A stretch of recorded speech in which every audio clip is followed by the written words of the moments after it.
Поплавата во Стајковци однесе уште еден млад живот. Последната жртва има само 12 години. Младиот Иван исчезна пред 3 дена за време на големото невреме. Се возел со трактор со својот татко и дедо. Надојдената вода го превртело возилото, пошто на Иван му се губи трага. Таткото не бил во можност да му помогне, а токму тој и го пронајде телото на својот син, синоќа во близина на последна 65-ка во селото Стајковци.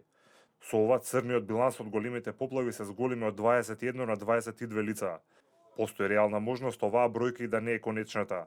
Се уште се трага по 16-месечното девојче кој исчезна од автомобил, кој во текот на големото невреме се движело по Скопската обиколница. На малата Елифи се губи секаква трага во близина на Смилковското езеро. Животот го загуби и возачот Фуркан Фейзула. Жителите на Стајковци се уште се во шок и неверување од тоа што им се случи.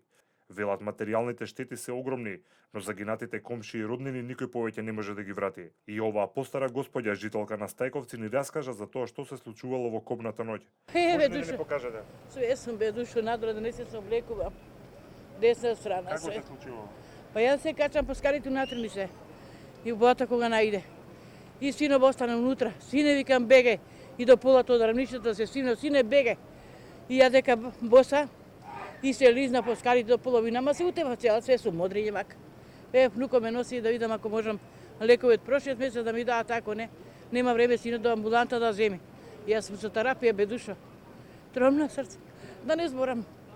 Надлежните велат дека ќе бидат потребни неколку недели за да се обезбедат основни услови за живот на жителите од погодените краеви, но за нив приоритетна задача е да се пронајде малата Елиф. Се баре интензивно во поширок појас, бидејќи на критичното место водата носеше камиони по 300 метри, така што девојчето можеби е далеко од местото каде што исчезнало.